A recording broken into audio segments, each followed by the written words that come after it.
दोस्तों, आपको 2016 का वो समय तो जरूर से याद होगा जब हमारे देश के प्रधानमंत्री ने रात के 8 बजे घोषणा करते हुए ये कहा था कि आज से 1000 और 500 के नोट बंद किए जाते हैं, ये लीगल टेंडर नहीं रह जाएंगे।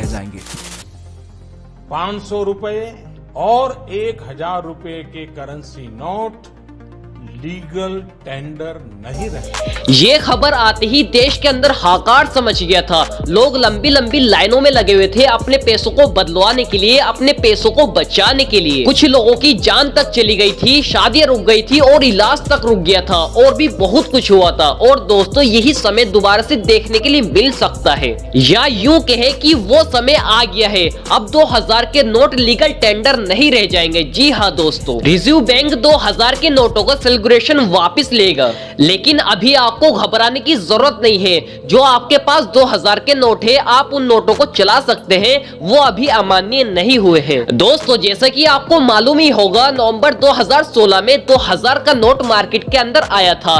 तब नरेंद्र मोदी ने 500 और 1000 के नोट को बंद कर दिया था। इसके नई पैटर्न में 500 का नया नोट और 2000 का नोट लॉन्च किया गया था। रिजर्व बैंक ऑफ इंडिया ने 2018 के अंदर ही 2000 के नोटों की छपाई बंद कर दी थी। आरबीआई ने 23 मई से लेकर 30 सितंबर तक 2000 के नोटों को बदलने के आदेश दिए हैं। एक बार में अधिकतम 20,000 के नोट ही बदले जाएंगे और अब बैंक 2000 के नोट इशू नहीं करेगा। आप बैंक में जाएंगे तो आपको 2000 का नोट नहीं दिया जाएगा, या तो 100 या फिर 500 या कोई और करेंसी दी जाएगी। दोस्तों, रिजर्व बैंक ऑफ इंडिया ने ये फैसला हाल ही में ही लिया है। इसकी कोई भी डेट या तारीख नहीं डिस्कस की गई है। बस रिजर्व बैंक ऑफ इंडिया अपने सर्कुलेशन से 2000 के नोट बाहर कर रही है। लेकिन रिजर्व बैंक ऑफ इंडिया के इस फैसले के बाद अब जरूरी यह है, जिन लोगों के भी पास 2000 के नोट है, वो बैंक में जाकर अपने नोट जल्द से जल्द बदल ले, जितनी जल्दी हो सके। पिछली बार की तरह पैसे बदलने में कोई दिक्कत ना हो, इसलिए इंडिया के सभी बैंकों को इसकी जानकारी दे दी है। लेकिन दोस्तों, अब सवाल ये उठता है, क्या 2000 के नोटों से मार्केट के अंदर खरीदारी हो सकती है?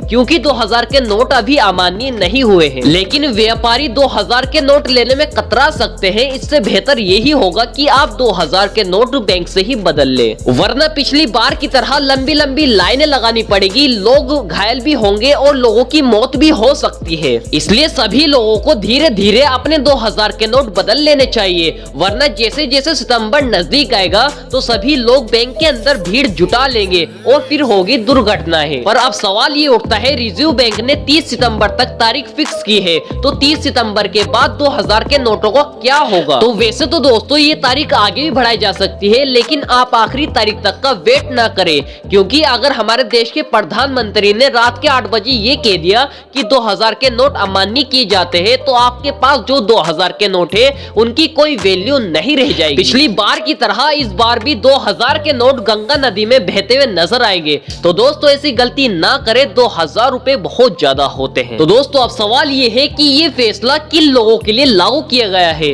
तो ये फैसला भारत के अंदर हर एक व्यक्ति के ऊपर लागू किया जाता है जिनके पास 2000 के नोट है। उसे 23 मई से लेकर 30 सितंबर तक बैंक के अंदर जाकर अपने पैसों को एक्सचेंज करना होगा। और हाँ, ये भी जानना जरूरी है, एक बार में अधिकतम 20,000 रुपए ही बदले जाएंगे, यानी कि 2000 के नोट 10 ही बदले जाएंगे। और कुछ लोग सोच रहे हैं कि ये फैसला नरेंद्र मोदी ने लिया है, तो हम आपको बता दें कि ये फैसला किसने और क्यों लिया है। क्लीन करेंसी पॉलिसी के तहत रिजर्व बैंक ने ये फैसला लिया है। क्लीन नोट पॉलिसी में लोगों से ये गुजारिश की गई है कि वो करेंसी नोट पर कुछ भी ना लिखे, क्योंकि ऐसा करने से नोटों की रंग रूप बदल जाते हैं और उनकी लाइफ भी कम हो जाती है। लोगों को अच्छी क्वालिटी के नोट मिले, इसी लक्ष्य को प्राप्त करने के लिए क्लीन नोट पॉलिसी को लागू किया गया। अब जानते हैं इससे आम लोगों पर क्या असर होगा। दोस्तों, जिनके पास भी 2000 के नोट है, उन्हें बैंक के अंदर जाकर बदलना होगा।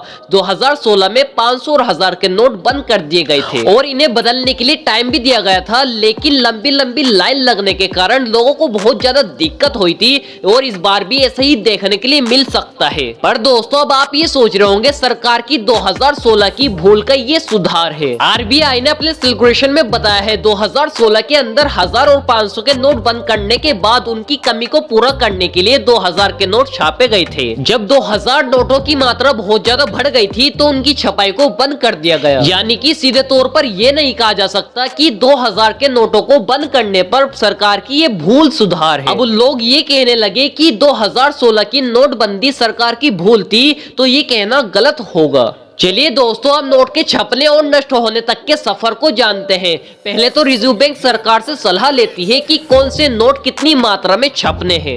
उसके बाद में reserve bank of India currency press में नोट छापने के लिए दे देती है, जो कि कुछ ही शेयरों में छपते हैं। छपने के बाद नोट सीधा बैंक में चले जाते हैं और बैंक से सीधा आम जनता में, और नष्ट हुए नोट वापस रिजर्व बैंक ऑफ इंडिया में आ जाते हैं। और हाँ, एक और जरूरी बात, अगर एक पीरियड में छापे गए नोटों की संख्या एक डोमिनेट के बराबर नहीं है तो कहीं ना कहीं घोटाला जरूर है। लेकिन ये सब सीक्रेट जानकारियां इजीली हम तक नहीं पहुंच पाती। तो दोस्तों, अगर आपके पास भी 2000 के नोट है तो आप जल्दी से बैंक में जाकर बदल लीजिएगा। तो अगर आपको ये वीडियो पसंद तो वीडियो को लाइक कीजिएगा और इस चैनल को भी जरूर से सब्सक्राइब कर लीजिएगा। तो मेरा नाम है मोइज अंसारी, मिलते हैं किसी और नेक्स्ट वीडियो में, तब तक के लिए बाय बाय।